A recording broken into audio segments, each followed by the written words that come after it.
ಶರತ್ ಹೇಗೋ ಬರ್ದೆ, ಚೆನ್ನಾಗಿ ಬರ್ದಾ? ಎಲ್ಲ ಪ್ರಶ್ನೆಗೂ ಉತ್ತರ ಬರ್ತಿದ್ದೀನಿ ಮೇಡಮ್.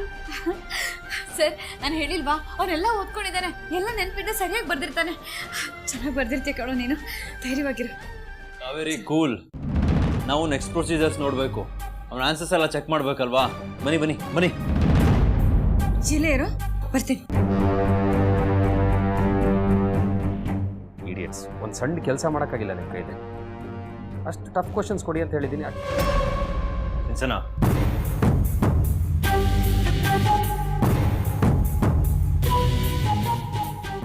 ಟೀಚರ್, ಲಾಸ್ಟ್ ಇಯರ್ ನೀವು 6th ಸ್ಟ್ಯಾಂಡರ್ಡ್ಗೆ ಸೈನ್ಸ್ ಟೀಚ್ ಮಾಡ್ತಾ ಇದ್ರಿ ಅಲ್ವಾ? Yes sir. ತಗೊಳ್ಳಿ, ಈ ಪೇಪರ್ನ ಪ್ರಾಪರಾಗಿ ವ್ಯಾಲ್ಯೂಯೇಷನ್ ಮಾಡಿ.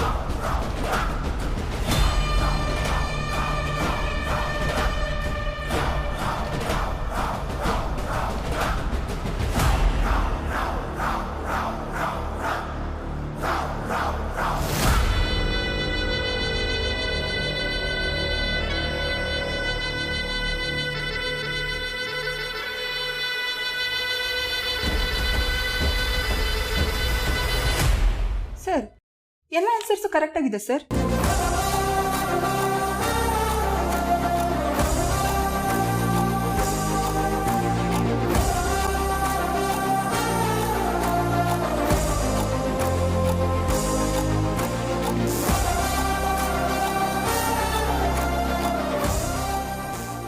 ನೋಡಿದೆ ಸಿಸ್, ಅವಸರದಲ್ಲಿ ಡಿಸಿಷನ್ ತೊಗೊಂಡಿದ್ದಿದ್ರೆ ಒಬ್ಬ ಒಳ್ಳೆ ಸ್ಟೂಡೆಂಟ್ನ ನಾವು ಕಳ್ಕೋತಾ ಇದ್ವಿ.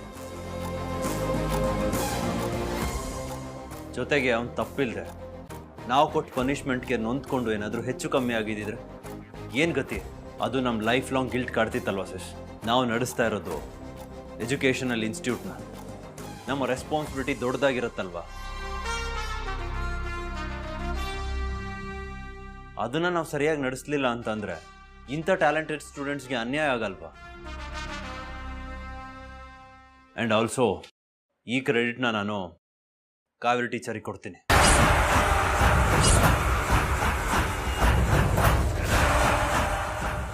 ಇವ್ರು ಯಾವಾಗಲೂ ಸರಿಯಾಗಿ ಜಡ್ಜ್ ಮಾಡ್ತಾರೆ. ಇವರಿಂದಾಗಿ ಆ ಹುಡುಗನ ಲೈಫ್ ಸೇವ್ ಆಯ್ತು.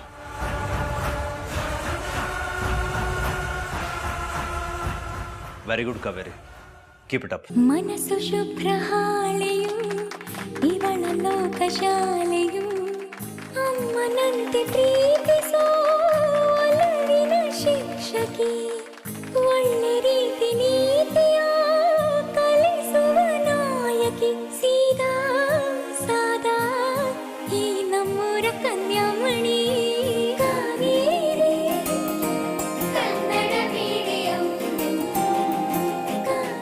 ಶರತ್, ಶರತ್,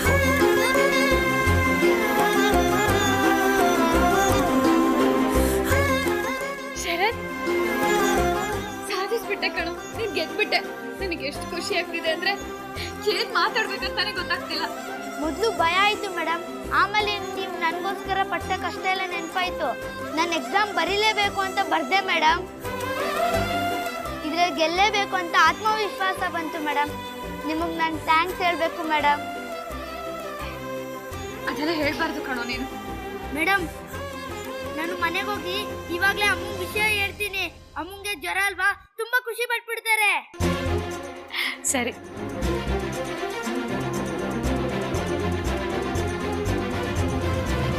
ಕಾವೇರಿ ಅವರೇ, ಸರ್, ಕವಿತೆ ಕವಿತೆ ನಿನ್ನ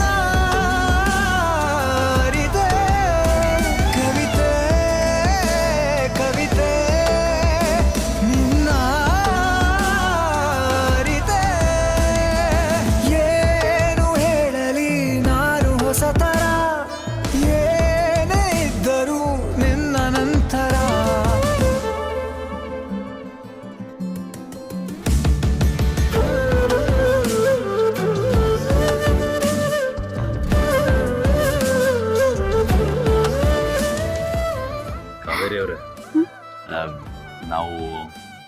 ಸ್ಕೂಲಲ್ಲಿದ್ದೀವಿ.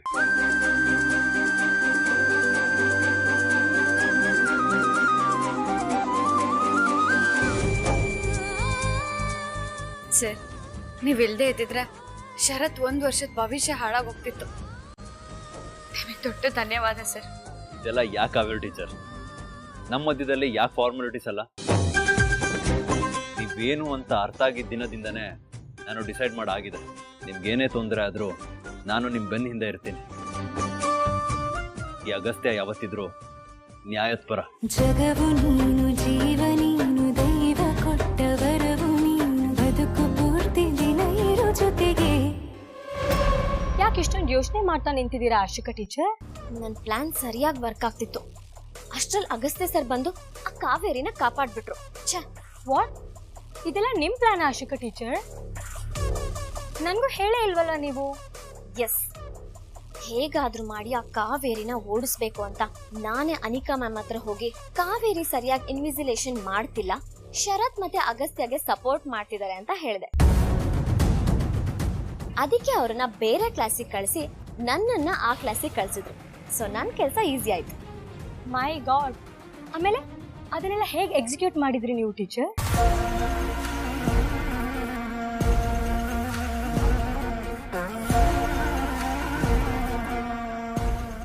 ನನ್ನ ಕ್ಲಾಸ್ ರೂಮ್ ಒಳಗೆ ಹೋಗೋವಾಗ್ಲೇ ಚಿಟ್ಸ್ ನ ರೆಡಿ ಮಾಡ್ಕೊಂಡು ಹೋಗಿದ್ದೆ. ಓಡಾಡ್ತಾ ಶರತ್ ಆನ್ಸರ್ ಪೇಪರ್ ಚೆಕ್ ಮಾಡೋ ತರ ಹೋಗಿ ಆ ಚಿಟ್ಸ್ ನ ಅವ್ನ ಕ್ವೆಶನ್ ಪೇಪರ್ ಹಿಂದೆ ಇಟ್ಬಿಟ್ಟು ಬಂದೆ. ಬುದ್ದು ಅವನು ಗೊತ್ತೇ ಆಗ್ಲಿಲ್ಲ.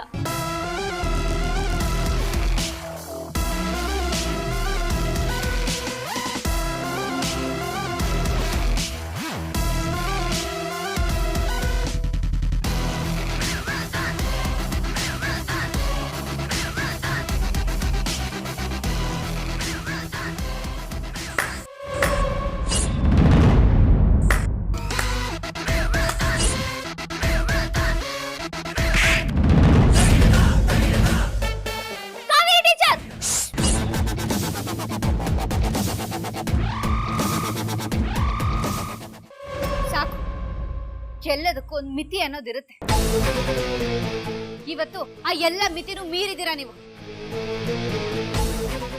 ಅದಕ್ಕೆ ನಾನು ಈ ಶಿಕ್ಷಕಿ ಸ್ಥಾನನು ಮರೆತು ನಿಮ್ಮ ಮೇಲೆ ಕೈ ಮಾಡಿದ್ದೀನಿ.